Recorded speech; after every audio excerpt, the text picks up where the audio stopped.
Mahmudxo'ja Behbudiy Turkiston jadidchilik harakatining yetakchisi, din va jamoat arbobi, mutafakkir alloma, pedagog, noshir, siyosiy arbob, publitsist, yozuvchi, o'zbek dramaturgiyasi asoschisi hisoblanadi. Mahmudxo'ja Behbudiy 1875-yilning 19-yanvarida Samarqand yaqinidagi Baxshitepa qishlog'ida Imom Xatib Behbudxo'ja Solihxo'ja o'g'li xonadonida dunyoga kelgan. Behbudiy yoshligidan ilmga chanqoq bo'lgani uchun tog'asi Muhammad Siddiqdan o'qib savod chiqaradi. 15 yoshga kirganida yana bir tog'asi Mulla Odildan arab tili grammatikasi, aqida va shariat qonunlari bo'yicha bilimlarni o'rganadi. 1893-yili onasi, 1894-yili esa otasi vafot etadi.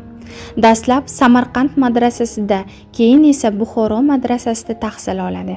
Behbudiyning otasi islom huquqshunosligi bo'yicha yirik mutaxassis bo'lib, bu borada ko'plab kitoblar va risolalar yaratgan edi.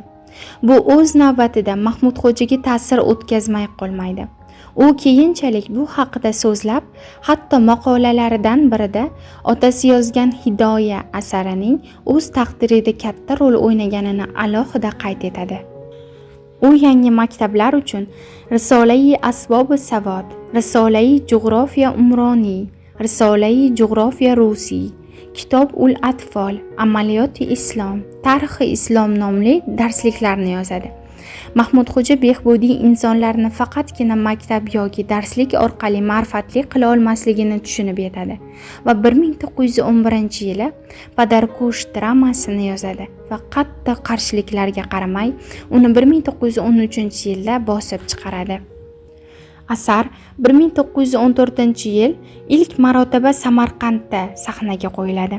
1917-yili 16-23 aprelda Toshkentda bo'lib o'tgan musulmonlarning 150 vakili ishtirok etgan o'lka qurultoyida nutq so'zladi. 1919-yilning 25-martida Shahrisabzda qo'lga olinib, sirli ravishda Qarshi shahrida qatl qilinadi.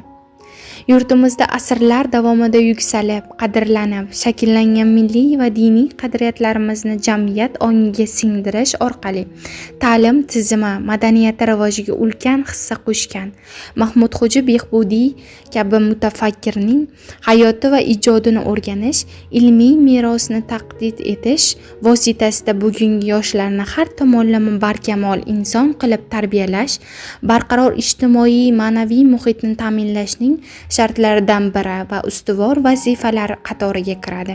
Shavkat Mirziyoyevning 2020-yil 30-sentyabrdagi farmoniga ko'ra, Behbudiy vatanimizning yuksak mukofoti, buyuk xizmatlari uchun ordeni bilan taqdirlangan.